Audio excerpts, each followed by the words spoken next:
थंडीच्या दिवसांमध्ये गरमागरम आणि पौष्टिक असा पदार्थ खायला सगळ्यांनाच आवडतो. तर आज आपण कोणत्याही प्रकारचा सोडा किंवा दही न वापरता मुगाच्या डाळीचे जाळीदार आणि पौष्टिक असे आप्पे कसे करायचे ते बघणार आहोत.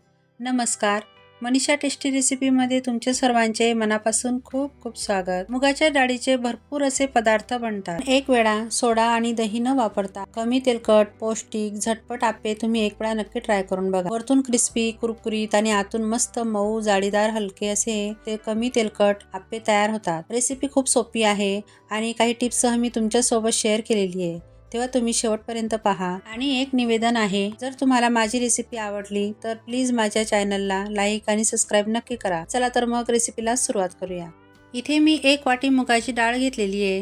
ही डाळ मी साल असलेली घेतलेली आहे. तुम्ही साल नसलेली डाळ घेतली तरी चालेल.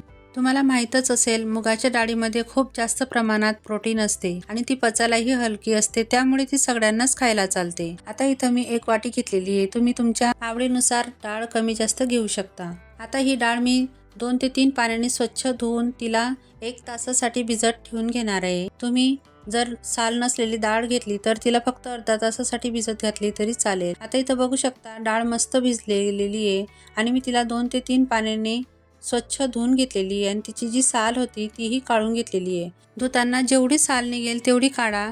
थोडीफार शिल्लक राहिली तरी काही हरकत नाही. इथं मी जी डाळ धुतली त्यामध्ये तुम्हाला थोडीफार साल दिसत असेल. आता आपण ही डाळ स्वच्छ धुवून घेतलेली आहे आणि डाळ व्यवस्थित मस्त अशी भिजली गेलेली आहे. आता तिला आपण मिक्सरमधनं बारीक वाटून घेणार आहोत.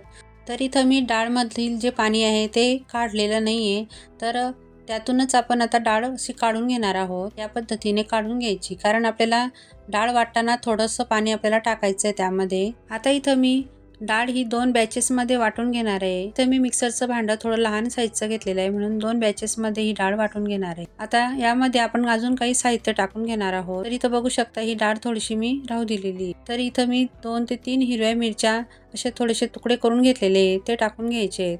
हिरव्या मिरच्या तुम्ही तुमच्या आवडीनुसार कमी जास्त करू शकता. नंतर इथं 5 ते 6 लसणाच्या पाकळ्या टाकून घेतलेल्या आहेत. नंतर 1 इंच आल्याचा तुकडा टाकून घेतलेला आहे. तुम्ही इथं तुमच्या आवडीनुसार भाज्याही टाकून घेऊ शकता. मी इथं थोडेसे वाटाणे होते ते टाकून घेते.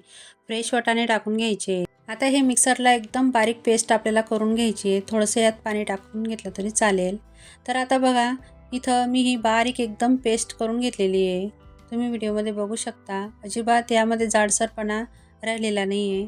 तर आता मी हे जे मिक्सरच्या भांड्यातून सगळी पेस्ट एका बाउलमध्ये काढून घेते आणि याच पद्धतीने राहिलेली डाळ आहे ती पण मी बारीक वाटून घेणार आहे. अगदी बारीक पेस्ट अशी करून घ्यायची तिची. आणि मी थोडंसं पाणी टाकून घेतलेलं होतं. आता जे मिक्सरच्या भांड्याला थोडीशी डाळ शिल्लक राहिलेली होती, तर त्यामध्ये थोडंसं पाणी टाकून ह्या मिश्रणामध्ये ते टाकून घेतलेलं आहे. आता व्यवस्थित हे मिक्स करून घ्यायचं आहे. आता यामध्ये आपण रवा टाकून घेणार आहोत.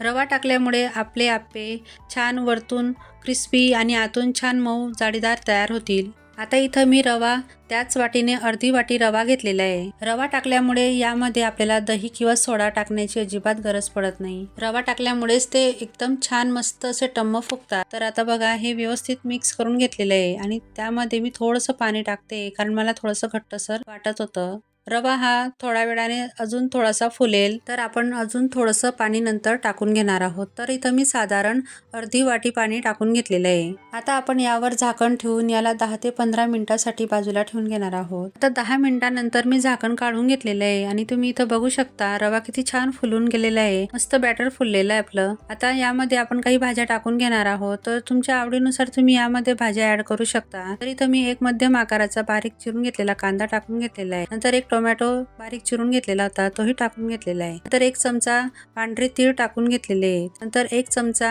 जिरेची पूड टाकून घेतलेली आहे आणि 1 चमचा धने पावडर टाकून घेतलेला आहे. तर अर्धा चमचा हळद टाकून घेतलेली आहे आणि थोडीशी कोथिंबीर यामध्ये आपण टाकून घ्यायची आहे. त्यामुळे खूप छान स्वाद येतो. तुम्ही यामध्ये पालक सुद्धा टाकून घेऊ शकता किंवा मेथी सुद्धा टाकून घेऊ शकता. नंतर चवीनुसार मीठ टाकून हे बॅटर व्यवस्थित मिक्स करून घ्यायचं आहे. 1 ते 2 मिनिटं याला व्यवस्थित असं फेटून घ्यायचं आहे, म्हणजे यातील जे साहित्य आहे ते व्यवस्थित एकजीव होतील आणि फेटल्यामुळे त्यामध्ये हवा शिरली जाते आणि आपले आप्पे छान तयार होतात. आता आपलं बॅटर तयार आहे आणि आपण आता आप्पे करून घेणार आहोत. तर त्यासाठी इथं मी आप्पे पात्र गॅसवर ठेवलेलं आहे आणि इथं मी गॅस ऑन करून घेतलेला आहे आणि मंद आचेवर आपल्याला हे आप्पे व्यवस्थित तयार करून घ्यायचे. तर मी अगोदर थोडंसं तेल आप्पे पात्रात टाकून घेतलेलं आहे आणि नंतर असं बाहेरचे जे आप्पे पात्राचे साचे आहेत त्यामध्ये हे बॅटर आहे ते टाकून घेते. आता बॅटर टाकताना साच्याच्या एकदम कडेपर्यंत टाकायचं, म्हणजे ते व्यवस्थित फुलतं. जास्तही बॅटर टाकून घ्यायचं नाही. नंतर आता झाकण ठेवून 1 ते 2 मिनिटं याला व्यवस्थित वाफ देऊन घ्यायची आहे. आता बघू शकता 1 ते 2 मिनिटानंतर वरची जी बाजू होती ती व्यवस्थित सुकली गेलेली आहे आणि त्यावर मी आता थोडंसं तेल टाकून घेते, म्हणजे जे खालची बाजू असते ती व्यवस्थित अलगद निघते. तर इथं बघू शकता आप्पे अजिबात चिकटलेले नाही आहेत आणि व्यवस्थित निघत आहेत. हे बघा, मी आता त्यांना पलटून घेते. तर बघा एकदम पटापट असे पलटले जात आहेत. आहे ना एकदम सोपी रेसिपी. तर थंडीच्या दिवसांमध्ये तुम्ही मुगाच्या डाळीपासून किंवा मूगपासून अशी पौष्टिक असे पदार्थ नक्की ट्राय करून बघा. आता हे सगळे आप्पे पलटल्यानंतर त्यावर मी झाकण ठेवून 2 मिनिटं याला वाफ देऊन घेणार आहे. तर 2 मिनिटानंतर तर बघू शकता आणि आता आपले आप्पे तयार झालेले आहेत. तर बघू शकता किती छान असे आप्पे तयार झालेले आहेत. दोन्ही बाजू व्यवस्थित शेकल्या गेलेल्या आहेत आणि मी त्यांना आता काढून घेते. तुम्हाला मी आता दाखवते किती छान दिसत आहेत बघा. एकदम झटपट आप्पे हे नाश्त्यासाठी तुम्ही बनवू शकता किंवा 2 पाहुणे घरी आल्यानंतर झटपटही अर्ध्या तासात ही रेसिपी तयार होते. तर आता मी दुसरी बॅचही याच पद्धतीने टाकून घेतलेली आहे आणि थोडंसं वरतून तेल टाकून त्यांनाही पलटून घेणार आहे. तर इथं अजिबात ते आप्पे पात्राला चिकटत नाही आहे आणि अलगद असे निघत आहे. तर बघा किती छान दिसत आहेत, रंग किती छान आलेला आहे. याच पद्धतीने हे तुम्ही आप्पे तयार करू शकता. तुम्ही यासोबत शेंगदाण्याची हिरवी चटणीही बनवून घेऊ शकता. तर इथं बघा मी एका प्लेटमध्ये आप्पे सर्व करून घेते आणि त्यासोबत टोमॅटो केचप सर्व करून घेते. मी याआधी रव्यापासून जे आप्पे तयार केलेले आहे त्याची रेसिपी तुमच्यासोबत शेअर केलेली आहे. तो व्हिडिओ मी आधीच अपलोड केलेला आहे. त्यासोबत मी शेंगदाण्याची हिरवी चटणीसुद्धा केलेली आहे. तर तुम्ही ती माझी रेसिपी बघू शकता. त्याची लिंक मी तुम्हाला डिस्क्रिप्शन बॉक्समध्ये देईल. आता इथं बघू शकता मी एक आप्पे तोडून दाखवते तुम्हाला. एकदम गरमागरम आहे, वरतून एकदम क्रिस्पी आणि आतून मऊ सॉफ्ट असा जाळीदार तयार झालेला आहे. तर गरमागरम असे हे आप्पे तुम्ही मुलांना खायला देऊ शकता किंवा डब्यावरही देऊ शकता.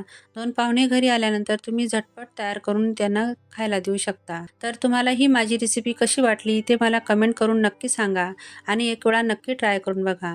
रेसिपी आवडली असेल तर प्लीज चॅनलला लाईक करा, शेअर करा आणि सबस्क्राईबही नक्की करा. चला तर मग पुन्हा भेटूया अशाच एक नवीन रेसिपीसोबत. तोपर्यंत मस्त खा आणि स्वस्त राहा.